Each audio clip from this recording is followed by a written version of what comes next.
Before looking at the details of the console, you should spend a few moments becoming familiar with the SD9 work surface. The SD9 is driven using a combination of physical faders, buttons, assignable rotaries, and a touchscreen interface. The lower area of the surface has 24 touch-sensitive motorized faders split into 2 groups or banks of 12. You can build up to 4 banks of faders on each side.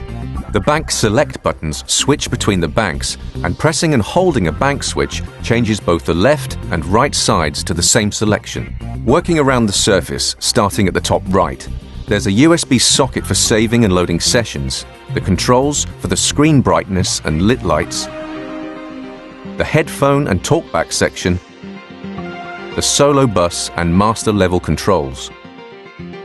Immediately to the right of the screen, there's a single strip of channel controls. These give access to the standard channel parameters, filters, EQ, dynamics, and inserts. Jumping over to the other side of the console, on the far left is the snapshot control panel and the macro buttons. The macro buttons are just user-programmable shortcut buttons. Just to the left of the touchscreen are the quick select buttons. These assign selected channel functions to the under-screen rotaries. So, if pan is selected on the quick select buttons, the rotaries under the screen control the pan for the channels on screen. If gain is selected on the quick select buttons, the 12 rotaries become gain controls. There are 2 buttons to the left of the under-screen rotaries that change the way that these rotaries work: the Option All button and the second function button. Pressing and holding the Option All while making an adjustment will actually make the adjustment on all the channels in the bank. This is great for quickly setting up lots of channels with the same basic settings, maybe switching EQs in or dialing in a high-pass filter. The second function button gives access to a set of additional functions. For example, the second function of an aux send level control is the aux pan and the pre-post switching. When second function is pressed, the screen changes the highlight of the controls to show this change of function. The 15-inch touchscreen is used for configuring the console, selecting parameters to adjust, naming, and almost every other function. The touchscreen is actually pressure sensitive, so it needs a firm touch. Light touches don't work so well, and if you stab it with your pen, you're likely to scratch the screen. On the master screen, most of the setup is driven by the large menu buttons across the top, so it's generally just a case of touching and selecting the options and settings you need.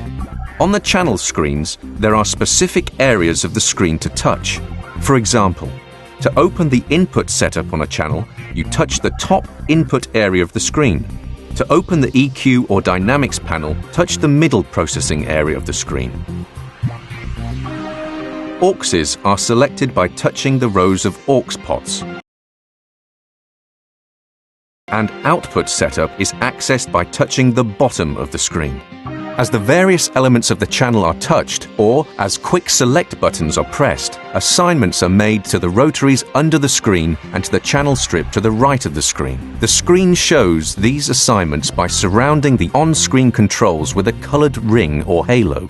So, touch a row of auxes on the input channels, and that row shows pink rings on the screen controls as they are assigned to the rotaries under the screen. Touch an input channel to select it, and its background turns gold. All of the controls on that channel are now assigned to the strip of channel controls to the right of the touchscreen. There is one rotary that needs a special mention, the touch and turn control. If you need to make adjustments to the settings or parameters on the master screen, for example, FX settings or matrix send levels, the control to be adjusted is touched on screen, and that parameter can then be adjusted using the touch and turn. As with the input channels, the colored halo will follow the assignments made. Finally, it's worth locating a couple of the physical connections you might need now. The headphone output is on the right side of the console just under the wrist rest. And if you're using a D-rack, its Cat5 connection plugs into the rear of the desk. And please, make sure your keyboard and mouse are plugged in.